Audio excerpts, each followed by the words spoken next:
হয় অনামিকা, চাওক এটা কথা উল্লেখ কৰিব লাগিব, 90টা দিন যিহেতু পাৰ হৈছে আৰু 90টা দিনৰ পিছত SITৰ যিটো দল, SITৰ দলটোৱে চাৰ্জশ্বিট ইতিমধ্যেই দাখিল কৰিছে।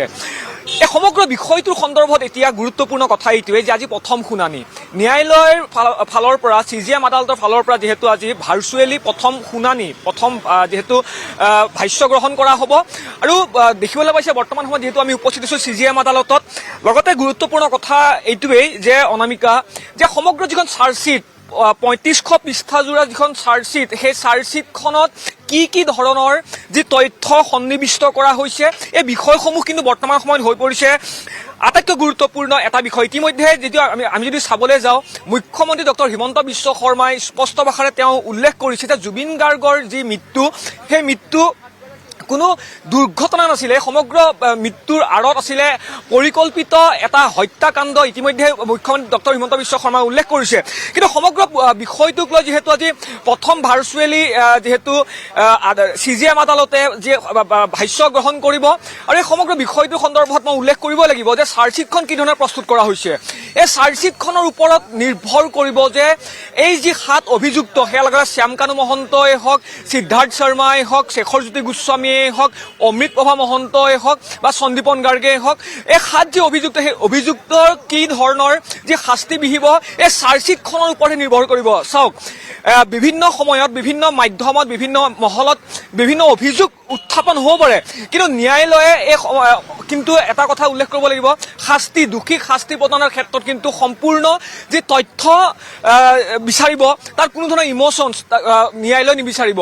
সেই সমগ্ৰ বিষয়টো সন্দৰ্ভত যিহেতু এই চাৰ্জশ্বিটখনৰ ওপৰত নিৰ্ভৰ কৰিব যে কি ধৰণে এই যিসকল অভিযুক্ত আছে, সেই অভিযুক্তসকলক পৰৱৰ্তী সময়ত যি কঠোৰতকৈ কঠোৰতম যি শাস্তি, সেই শাস্তি বিহিব পৰা হ'ব। অনামিকা,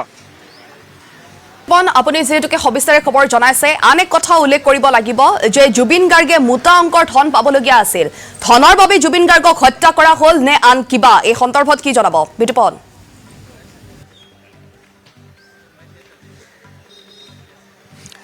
হয় অনামিকা, আপুনি যিটো প্ৰশ্ন উত্থাপন কৰিছে অন্যতম এটা গুৰুত্বপূৰ্ণ এটা প্ৰশ্ন। মই এইবাবেই কৈছোঁ, জুবিন গাৰ্গ এনেকুৱা এটা সত্তা আছিল, জুবিন গাৰ্গ এনেকুৱা এগৰাকী শিল্পী আছিল, এইগৰাকী শিল্পীয়ে সমগ্ৰ অসমৰ লগতে উত্তৰ পূবৰ ভিতৰত আটাইতকৈ জনপ্ৰিয় আৰু আটাইতকৈ চহকী এগৰাকী শিল্পী আছিল জুবিন গাৰ্গ। আৰু যিগৰাকী জুবিন গাৰ্গে মৃত্যুৰ প্ৰাক্ষণলৈকে তেওঁৰ নিজৰ যিটো সপোনৰ বাসগৃহ, সেই বাসগৃহটো নিৰ্মাণ কৰি তাত তেওঁ থাকিব নোৱাৰিলে। অৰ্থাৎ দীৰ্ঘদিনৰ যিসমূহ ধনৰ লেনদেন, সেই ধনৰ লেনদেনসমূহৰ লৈ এই সমগ্ৰ যিটো হত্যাকাণ্ডটো সংঘটিত হ'ব পাৰে নেকি, এটা অন্যতম এটা গুৰুত্বপূৰ্ণ প্ৰশ্ন।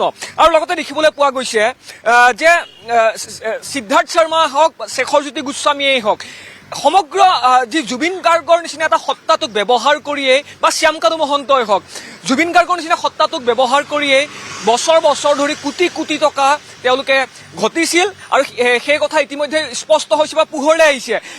সিদ্ধাৰ্থ শৰ্মাৰ যি পৰ্বতসম যি সম্পত্তি, সেই সম্পত্তিৰ যি অৰ্থাৎ যি সম্পত্তি গঢ়াৰ যি ৰাস্তা, সেই ৰাস্তা ক'ৰ পৰা আহিছিল বা সেই আয়ৰ যি উৎস, সেই উৎস কি ধৰণে আছিলে, সেই বিষয়সমূহ কিন্তু হৈ পৰিছে অন্যতম এটা গুৰুত্বপূৰ্ণ এটা বিষয়।